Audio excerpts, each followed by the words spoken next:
Assalamualaikum warahmatullahi wabarakatuh. Penerimaan peserta didik di jenjang SMA, SMK, dan SLB telah dimulai.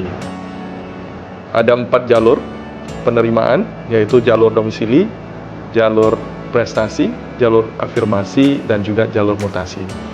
Sesuai dengan edaran Bapak Gubernur, penerimaan siswa pada tahun ini akan dilakukan tanpa pungli, gratifikasi, dan juga tanpa penyuapan. Kami berkomitmen bahwa seluruh peserta didik akan memiliki tempat sekolah, dan juga kami menghimbau kepada orang tua murid untuk tidak risau, karena Dinas Pendidikan Aceh berkomitmen bahwa semua sekolah itu punya kualitas yang sama. Karena itu, marilah kita jaga proses SPMB ini transparan, adil, dan berintegritas. Assalamualaikum warahmatullahi wabarakatuh.